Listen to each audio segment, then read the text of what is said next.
Good evening and salutations, my Days of Our Lives fans. So before we get started, I linked a clip in the description box below.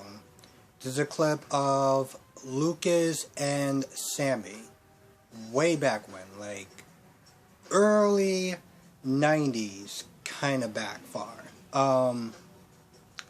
Interesting scene, first of all. Wow, Lucas and Sammy has been on this show for eons. Like, when you see this clip, and it's kind of a rough clip, um, but it's for me, it just kind of blew my mind. And it's a good scene between Lucas and Sam. So let me know what your thoughts are in the in the comment section below. So,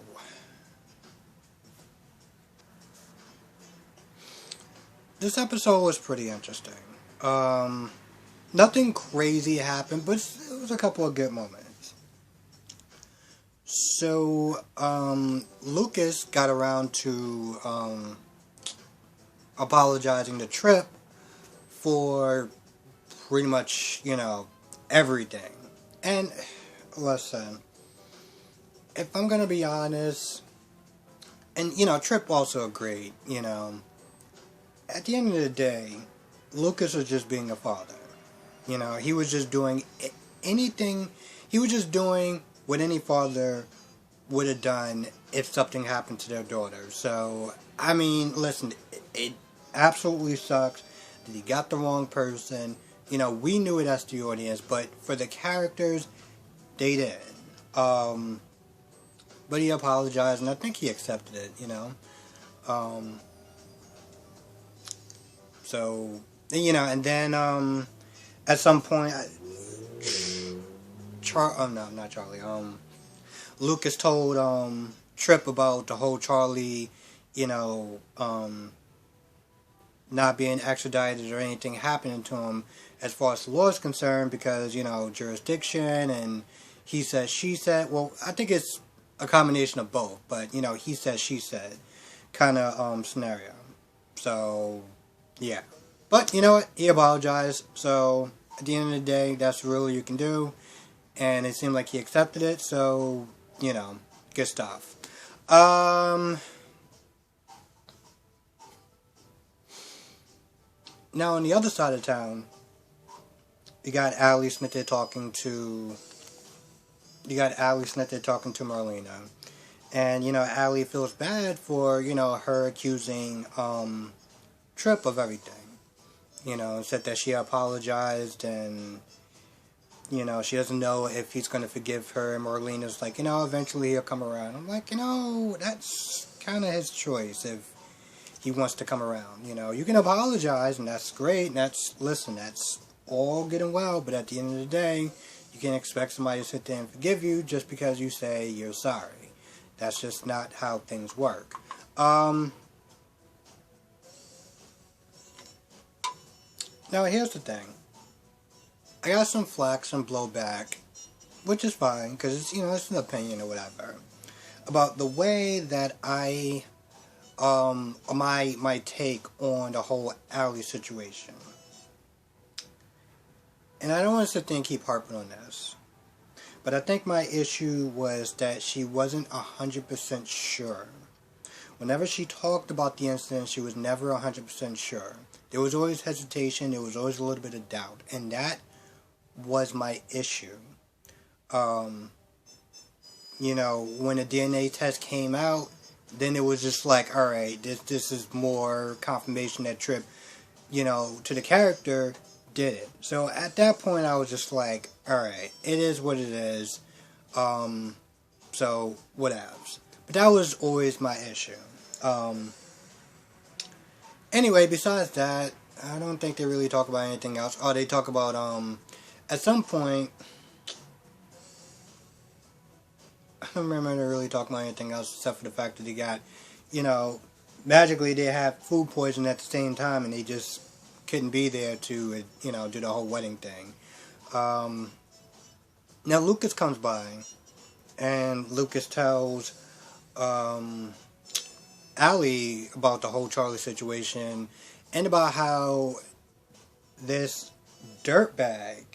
I don't even know if I should even call him a dirtbag because that's an insult to dirtbag. But this POS of a character was like, oh, she consented to it. She wanted it. That's what Lucas told Allie. And Allie was like, oh, hell no. Between that and the fact that he wasn't going to get charged, she was devastated. She was like, she relived all that pain and all that trauma, and she couldn't even get justice. You know? Lucas is like, well, you know, there's still the whole kidnapping thing with Ava. And honestly, to tell you the truth, you know, she's just like, yeah, okay. Because at this point, we all know there's going to be he said, she said, she was drugged out of her mind. There's a good chance that, there's a great chance that he's going to walk from that too. So let's go back into the other scene.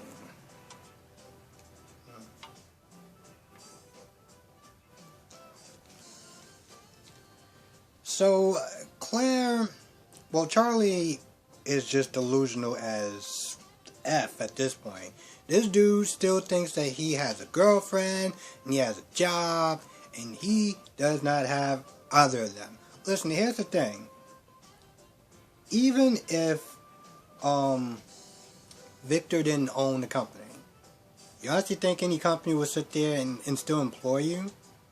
After that? Like, anyway, he decides to call Claire, which Claire just happens to walk in. He tries to convince Claire, oh, well, you know, it's amazing the delusion that this guy has. I mean, wow. So he was all like, well, you know, okay, so I did, he tells his BS story about how he did meet up with, Allie, but it was consensual. And, you know, he was following Trip, and then, you know, Allie called him up, and he came over to the apartment, and she was drunk, but, you know, she forced herself on him. And I'm sitting there thinking, bro, here's the thing. Okay? Here's the thing. Even in an alternate universe, and let's just sit there and say that happened, that would still be considered, you know, taking advantage of somebody while they're drunk. So it would still be bad either way. Even if she was drunk and she wanted it, yeah, it's still bad. I don't even know if I should sit there and even mention this, but why not? There's a scene in this movie called Superbad. And pretty much it's the main characters talking. I can't remember their names or whatever. But at some point, you know, they're talking about buying alcohol for these girls or whatever. And, you know, at some point, the girl gets really drunk. And I don't remember if it's before or after. But the guy's like, yo, this is a bad idea. She's drunk. I can't do that. You know, I'd be taking advantage of her. And I think his friend was like, no, it's fine. Because if you drink, you know, if you drink a lot, then you just, you know, then it'll be fine. I was like, bro, that's not how that works. You don't get a free pass just because you decided, oh, cool, let me cover my ass by, you know, drinking as much as she did. So this way I can be drunk too and it won't look like I'm taking advantage of her. No. So the point is, Charlie, it still looks bad out of the way. And, you know, he's all like, you know, I love you, and you love me. And then she proceeds to walk away, and this dick of a character decides to grab her and wouldn't let her go. Ben comes over, and Ben is like, yo, get your hands off her. This guy is fully just, I don't know if he's on another planet, but he's all like, oh, yo, this is between me and her. You need to just stay out of it. Bro, what decent human being is going to stay out of a confrontation like that? So, you know, she walks off. Ben is like, bro, you come there, you come here again, and it's not going to end well. And I expected nothing less but for Ben to actually say that. He walks off. Now earlier, yeah, he was on the phone with Ciara, and I don't know what the hell they are thinking at this point, but let me just tell you something. So, Ciara calls Ben, he answers the phone. Now there's crazy static, so he can't hear what she's saying. And she's like, Ben, just stay on the phone, don't leave me. At this point, Ben is about to hang up. The static, whatever it is, it just goes. It just goes away for a second, and, she says, I love you, and at that point, Rhodey comes in. Now, I'm just not trying to think about which thing to talk about next. So yeah, at that point, he tracks down Claire. He deals with Charlie. And then at some point they talk about, Ciara, like, oh, well, I talked to her. And at first Claire's like, listen, I get it. You want her back. We see things. And finally he convinces her, no, I was on the phone with her. So Claire's like, all right, let's talk to Susan. I'm sitting there thinking, now I'm no scientist or tech whiz or anything like that, but wouldn't you think it would be a good idea to see if you can trace that call? Like, go to the cops? Or go to Sean. See if you can trace the call. Because that would make sense. In my head, I would sit there and think that would make sense. Now, we're still going to use the psyche, because that just... Listen, I'm not going to sit there and say that I don't believe in psychics. It's just one of those things I would actually have to experience it to fully accept it. So like ghosts. It's not that I don't believe them. I just need to experience it. If that makes sense. But yeah, so that's the route we're taking. We're taking let's go try to find Susan to get some more psychic clues. Of course, at this point, she's probably not going to be Susan. She's going to be Kristen, because, Kristen got to get out of jail, and Brave's an idiot for something going out with her, but whatever. Now, on the other side of Salem, which I think is the last part, so Nicole and Rafe are in Ava's room. And, after the whole Charlie thing, Nicole's like, listen, you can't go back to your apartment. Ava's like, well, I don't really have any place else to go. I mean, you're kind of tight for space. And Nicole's like, no, that's cool. You just crash with Rafe. He won't mind at all. I mean, this guy will practically just give up his whole bed and most of his wardrobe. Like, I mean, what? Even Rafe was like, yeah, we need to talk outside. Here's the thing. It was a dick move for her to just assume, to just, offer his living space without his, his okay. She just did that all on her own. Okay. So she decides to do that, and Rafe was like, yeah, I need to talk your ass outside. So they talk, and she convinces him, long story short, she convinces him to, she convinces him to, have Ava stay with him. Stay with him. Listen, it made more sense when they got outside, and she was like, she wants to turn her life around, and she doesn't want to use the Vitali money, and, something happens, she would never forgive herself. And listen, those are all valid points, and I totally agree with Nicole, but inviting her over his house without his say-so, just like, that was a dick move. But, Rafe being who he is, he agrees. Man, I'm not gonna lie, I'm gonna actually have to find clips, because Rafe comes across as kind of a Boy Scout, okay? He does. But then I found out that he helped cover up a murder with Hope, and, who knows what happened in Mexico when he had to sit there and deal with, those bad guys. I'm actually have to sit there and find a clip on YouTube of that. But yeah, he agrees. Trip comes over and, he offers to, protect her and, stay with her, but, she's gonna live with Rafe, so, yeah. And the last scene, because I actually had to sit there and think about that. Last two scenes, damn, I feel like I'm missing some stuff. So, Lucas and, Allie are in the town square with Henry. And Charlie sees them. They see Charlie, they lock eyes and everything like that. And Charlie's like, is that my son? And Lucas is like, so what's your name again? Are you Charlie Dale? Yeah, I'm gonna kill this. So he goes over there and he lunges at him, and I'm just like, bro, listen. Let's just say that my impression of Lucas got off to kind of a rocky start. Okay, he came across as very high strung, and of course I got blowback in the comment section like usual.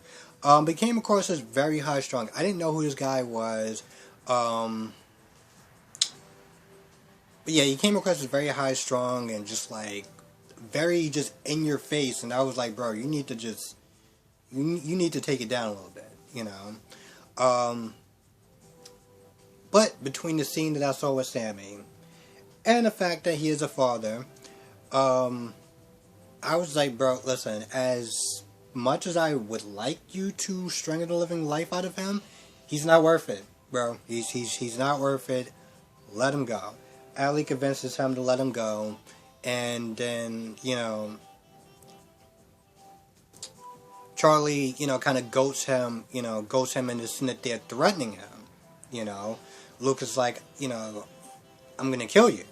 He walks off, and that's pretty much part of Charlie's MO, to play the victim, to kind of twist a lot of stuff around. It's like, man, if this guy actually had Infinity Stones, who knows what would happen? I mean, the way he's able to kind of warp reality, like, this dude really thinks that he was gonna have a job and a girlfriend, like,